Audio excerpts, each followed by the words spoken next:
Shalom, kita jumpa kembali dalam Realitas Channel episode yang 58, yang itu bicara tentang apakah dunia akan dihancurkan oleh nuklir. Ya. Apakah dunia dihancurkan oleh bom nuklir? Nah, kita akan bahas, tapi sebelumnya kita akan berdoa dulu. Bapa Surgawi, pada sore ini kami mengucap syukur kepada Bapa di surga atas kasih dan penyertaan Tuhan kepada kami sehingga kami selamat dan sehat. Dan pada saat ini kami memberitakan Injil kerajaan Allah dari kebenaran firman-Mu tentang apakah dunia, langit, bumi dan segala isinya akan dihancurkan dengan bom nuklir. Biar kami boleh belajar dan kami mengerti apa yang tertulis dalam Alkitab. Ampuni kami Bapa, dalam nama Yesus. Amin. Kalau kita melihat perkembangan dunia sekarang ini, peperangan di Timur Tengah, Laut Cina Selatan sekarang dengan berbagai negara sudah masuk dalam kancah peperangan, khususnya di Timur Tengah pada saat ini. Ya. Dan sekarang negara-negara adidaya yang persiapan diri untuk berperang nuklir. Ya. Macam Korea Utara, China, India, Rusia, Amerika mempersiapkan diri untuk masuk dalam perang nuklir. Apakah dunia ini akan dihancurkan dengan nuklir? Mari kita baca. Bapak, Ibu, dan saudara sekalian, kalau kita baca di dalam Alkitab, ini sangat mengerikan. Di dalam Zakaria 14 ayat 12, inilah tulah yang akan ditimpakan Tuhan kepada segala bangsa yang memerangi Yerusalem. Daging mereka akan menjadi busuk, sementara mereka masih berdiri. Mata mereka akan menjadi busuk dalam lekuknya, dan lidah mereka akan menjadi busuk di dalam mulut mereka. Ini sangat mengerikan Bapak Ibu sekalian. Bayangkan kalau bom nuklir jatuh di Jakarta, seluruh Jakarta, bahkan Jawa Barat akan musnah. Orang-orang jalan di jalan itu sudah mati. Lidahnya kering di mulutnya, matanya kering. Sudah mati berdiri. Ini Bapak Ibu sekalian, kita bisa bayangkan bagaimana bom nuklir bisa menghancurkan manusia. Kemudian kita baca di dalam Yesaya 24 ayat 18 sampai 20. Maka yang lari karena bunyi yang mengejutkan akan jatuh ke dalam pelubang, dan yang naik dari dalam pelubang akan tertangkap dalam jerat. Sebab tingkap-tingkap di langit akan terbuka dan akan bergoncang dasar-dasar bumi. Bumi remuk redam, bumi hancur luluh, bumi goncang ganjing. Ayat 20, bumi terhuyung-huyung sama seperti orang mabuk dan goyang seperti gubuk yang ditiup angin. Dosa memberontakan, ya, menimpa dia dengan sangat, ia rebah dan tidak akan bangkit lagi. Bayangkan, bumi hancur gonjang ganjing. Itu kalau perang nuklir menggoncangkan bumi ini. Ya, lebih jelas lagi kita baca di dalam 2 Petrus 3. Tetapi oleh firman itu juga langit dan bumi yang sekarang terpelihara dari api dan disimpan untuk hari penghakiman dan kebinasaan orang-orang fasik. Tetapi hari Tuhan akan tiba seperti pencuri. Pada hari itu langit akan lenyap dengan gemuruh yang dahsyat, dan unsur-unsur dunia akan hangus dalam nyala api, dan bumi dan segala yang ada di atasnya akan hilang lenyap. Ya. Jadi jika segala sesuatu ini akan hancur secara demikian, betapa suci dan salehnya kamu harus hidup. Ayat 12, yaitu kamu yang menantikan dan mempercepat kedatangan hari Allah. Pada hari itu langit dan akan binasa dalam api, dan unsur-unsur dunia akan hancur karena nyalanya. Itu, ya. Jadi kalau kita baca ayat-ayat ini, itu langit bumi seolah akan hancur, luluh. Akan turun langit baru dan bumi baru, yaitu ayat 13. Itu katakan di situ. Ayat 13, tetapi sesuai dengan janjinya kita menantikan langit yang baru dan bumi yang baru di mana terdapat kebenaran. Kita baca ini, langit dan bumi laut ini sekali isinya hancur, tapi akan ada langit baru dan bumi baru. Tetapi kalau kita membaca lebih dalam Alkitab lagi, Bapak Ibu sekalian, di sini juga dijelaskan bahwa yang berhak menghancurkan langit dan bumi ini adalah hanya Tuhan. Di dalam Kejadian 1 ayat 1, langit dan bumi dan laut dan segala isi diciptakan oleh Allah. Dan yang berhak untuk menghancurkan langit dan bumi dan segala isinya Tuhan sendiri. Jadi manusia ciptaan Allah tidak bisa menghancurkan langit dan bumi. Hanya Tuhan yang bisa menghancurkannya. Mari kita lihat dalam Kejadian pasal 1 ayat 1. Allah menciptakan langit dan bumi serta isinya. Pada mulanya Allah menciptakan langit dan bumi. Bumi belum berbentuk dan kosong, gelap gulita menutupi samudera raya.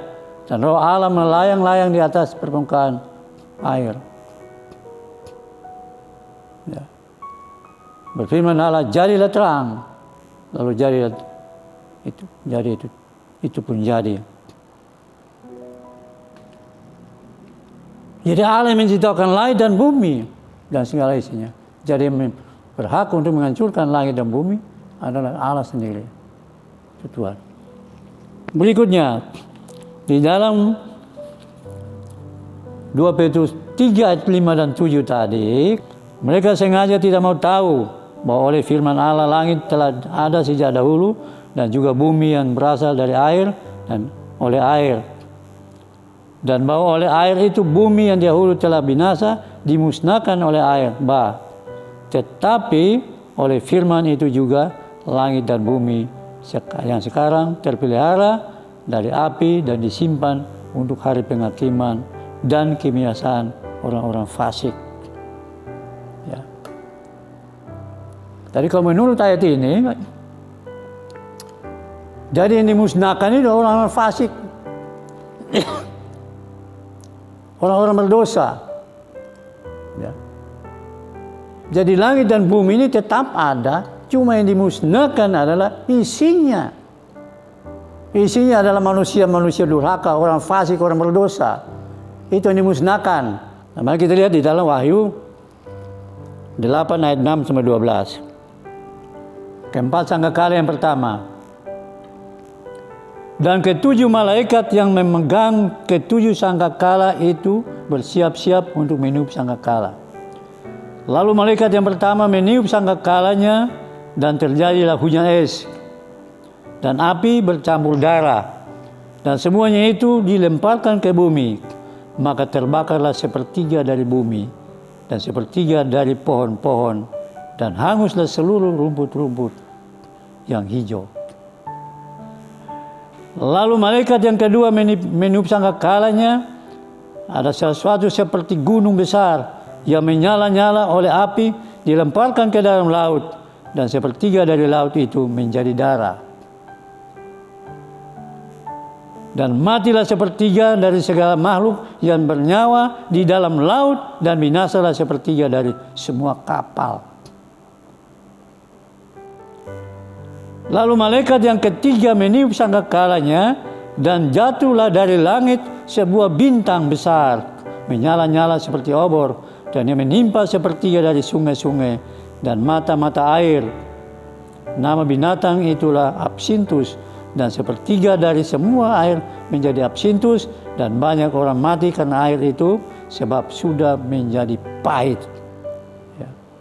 Lalu malaikat yang keempat meniup sangkakalanya dan terpukullah sepertiga dari matahari dan sepertiga dari bulan dan sepertiga dari bintang-bintang, sehingga sepertiga daripadanya menjadi gelap, dan sepertiga dari siang hari tidak terang, dan demikian juga malam. Ya. Jadi Bapak Ibu sekalian, ini sangat mengerikan. Jadi di sini kalau kita bisa ambil kesimpulan, atau kita bisa ambil ayat ini, bahwa langit dan bumi ini tetap ada.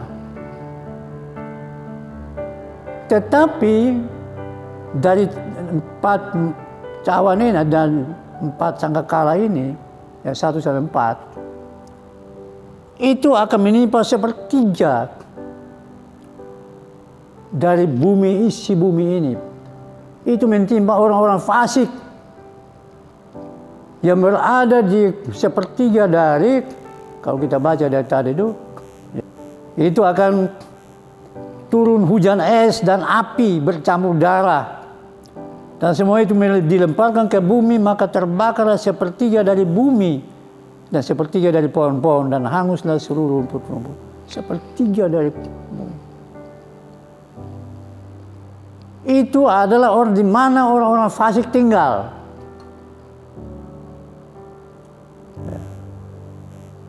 Begitu juga sangkakala yang kedua. Dikatakan sangkakala yang kedua satu seperti gunung besar yang menyala oleh api, kemudian dilemparkan ke dalam laut, dan sepertiga dari laut menjadi darah, dan matilah sepertiga dari segala makhluk yang bernyawa di dalam laut, dan binasalah sepertiga dari semua. Jadi laut dan segala isi laut itu, ikan apa yang dalam laut itu akan binasa sepertiga. Ya.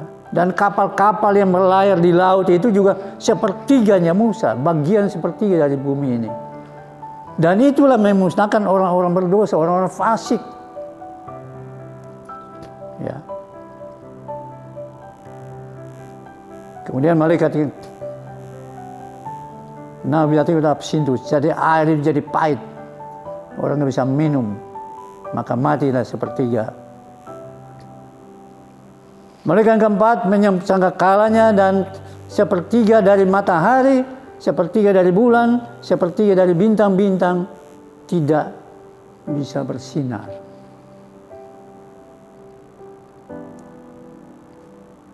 Artinya ya bom nuklir itu mungkin nyala, kemudian asap yang itu sudah mengandung matahari, sepertiga dari matahari tidak bersinar. Nah itu sepertiga dari bagian bumi ini. Ya, saya ulangi, jadi murka Allah itu akan menimpa pada waktu akhir zaman. Isi langit dan bumi itu isinya, yaitu di mana orang-orang fasik, orang-orang berdosa berada di situ, penyembahan berhala, percabulan, perzinaan, pesta pora, minum mabok, judi, rokok, narkoba. Itu daerah-daerah itu yang akan dimusnahkan oleh Allah karena murka Allah. Contohnya sekarang waktu di Los Angeles itu. Itu kalau kita melihat di situ, pada waktu itu artis-artis dari Hollywood Los Angeles itu pesta pora, dan mereka berliang dansa dengan sukacita, pesta pora di situ, dansa, dan ini tiba-tiba satu hari kemudian Tuhan murka dan turunkan api dari langit. Dan kalau kita melihat dalam Lukas 12 ayat 49 di situ kata, api turun dari langit, aku telah melemparkan api ke bumi ini. Ya itu karena murka Allah. Saya sudah katakan bahwa 21 malapetaka di seluruh dunia ini itu bukan karena fenomena alam, tapi 7 meteorit, 7 sangkakala, 7 cawan murka Allah itu menimpa seluruh dunia itu karena murka Allah, bukan fenomena alam biasa. Nah itu Bapak Ibu sekalian. Jadi kemudian kita melihat di dalam 2 Petrus 3 ayat 5 sampai 7 di sini. Ya. Mereka sengaja tidak mau tahu bahwa oleh firman Allah langit telah ada sejak dahulu. Langit telah ada sejak dahulu dan juga bumi berasal dari air dan oleh air, dan bahwa oleh air itu bumi yang dahulu telah binasa dimusnahkan oleh air.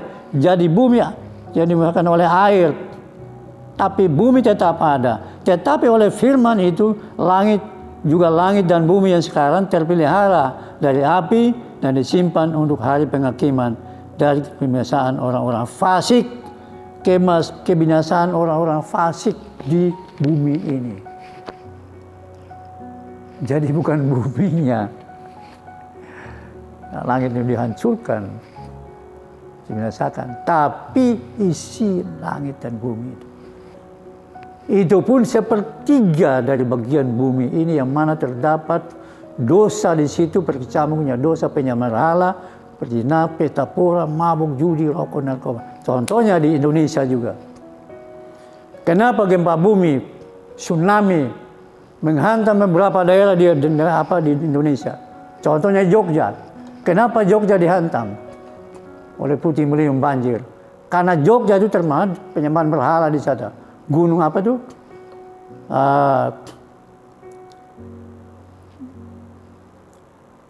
Kemudian Ratu Pantai Selatan Jawa. Kenapa di situ banjir melanda itu? Dan gempa bumi akan melanda itu. Karena itu tempat penjahala Ratu Kidul di situ. Di situ Allah musnahkan di situ. Banten daerah fanatik juga hidup dalam penyembahan berhala. Ya. Itu juga disikir banjir. Jakarta juga begitu. Kehidupan Jakarta dekadensi moral, perzinahan, penyembahan berhala, pesta pora, minum judi, rokok, narkoba, intimidasi, fanatisme. Itu di hotel-hotel mewah di Jakarta itu. Dekadensi moral itu. Nah, itu akan dihantam banjir. Dan ini juga tenggelam Jakarta tahun, kita lihat ke depan. Saya sudah katakan di YouTube bahwa Jakarta akan tenggelam. Gempa bumi 9,5 skala Richter. Jakarta akan tenggelam. Saya itu bicara sejak tahun 2002. Nah sekarang baru heboh, Jakarta akan digoncang, tenggelam. Tapi saya sudah sampaikan itu pada tahun 2002. Ya. Jadi, kalau kita melihat apakah dunia ini akan dihancurkan oleh nuklir? Nah, kalau kita melihat dari Alkitab ini,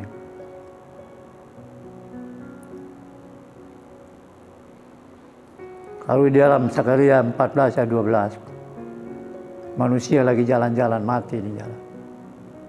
Ya. Dari 2 Petrus 3 ayat 7, 10, itu manusianya akan dimusnahkan. Isi daripada bumi ini itu dimusnahkan, yaitu orang-orang berdosa, orang-orang fasik yang dimusnahkan. Juga di dalam Yesaya 24 ayat 18 sampai 20. Isi daripada langit dan bumi ini akan dimusnahkan. Sepertiga. Jadi tidak seluruh bumi dan bumi dimusnahkan. Kalau kita lihat dari 2 Petrus 3 ayat 5 dan 7. Dan Kejadian 1 ayat 1. Juga Wahyu 8 ayat 6 sampai 12. Sepertiga daripada matahari, bulan, dan bintang-bintang. Tidak bercahaya karena bom nuklir itu. Ya. Gelap. Tapi di dunia belahan mana itu? Di mana ada dosa. Penyembahan berhala, perzinahan, pesta pora. Dan kita tahu bangsa Israel dihantam oleh Tuhan, dimurkai oleh Tuhan karena dosa penyembahan berhala dan dosa kesombongan. Perzinahan, percabulan, itu Israel selalu menghadapi itu. Tapi ketika dihajar oleh Tuhan, maka Israel bertobat, berbuat lagi, berdosa lagi, hajar lagi, buat lagi. Begitu juga sekarang, zaman sekarang. Karena kehidupan manusia sekarang seperti zaman Sodom dan Gomora, seperti zaman Nuh dulu. Nah ini Los Angeles, Amerika sekarang, itu dibakar oleh Tuhan. Jadi kalau kita lihat dari Wahyu Lukas 12 ayat 49, di situ jelas. Aku datang untuk melemparkan api ke bumi, dan betapakah aku harapkan api itu telah menyala. Ini sekarang ini. Los Angeles dibakar dengan api. Ini menjelang akhir zaman. Bumi ini sepertiga dibakar dengan api. Itu di mana hanya orang-orang fasik, orang-orang berdosa. Tapi orang hidup benar di mata Tuhan tidak akan mengalami itu. Saya ulangi, orang-orang yang percaya Yesus, bertobat, dibaptis lahir baru, itu tidak akan mengalami malapetaka ini. Karena sebelum malapetaka ini sudah diangkat rapture. Jadi tidak mengalami ini. Maka saya katakan berulang-ulang di YouTube, bertobat dengan sungguh-sungguh. Karena waktu kedatangan Tuhan sudah sangat dekat. Berjaga-jaga. Menjelang malam, tengah malam, larut malam, pagi-pagi buta. Markus 13 ayat 35. Lukas 12 38. Tengah malam atau pagi dini hari akan Tuhan datang. Atau Matius 25 ayat 5 dan 6. 10 anak darah tidur semua. Tengah malam yang boleh datang. Nah, jam-jam ini apakah kita berdoa?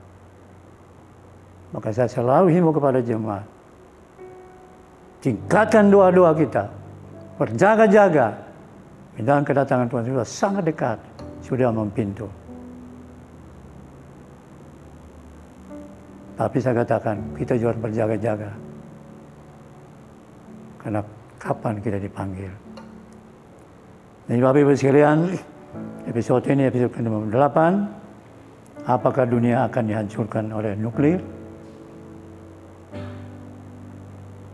Alkitab dengan tegas bahwa Tuhan yang menciptakan langit dan bumi dengan segala isinya. Ya. Yang kedua, maka tidak mungkin Tuhan tidak mungkin manusia ciptaan Allah memusnahkan langit dan bumi. Hanya Tuhan yang menciptakan langit dan bumi, dan hanya Tuhan yang bisa memusnahkan itu. Tapi dimusnahkan adalah sepertiga bagian daripada bumi. Itu orang fasik. Untuk itu, mari kita bertobat dengan sungguh-sungguh. Menjelang kedatangan Tuhan yang sudah sangat dekat. Dan tadi kita bersyukur pada Allah kita. Siapa Allah kita? Yesus adalah Allah yang benar dan hidup kekal. 1 Yohanes 5 ayat 20. Yesus adalah juru selamat dunia. 1 Yohanes 4 ayat 14. Yesus Tuhan atas semua orang. Baik itu orang Yahudi maupun orang Yahudi yang takut akan Tuhan dan menjauhi kejahatan. Kita berjaga-jaga.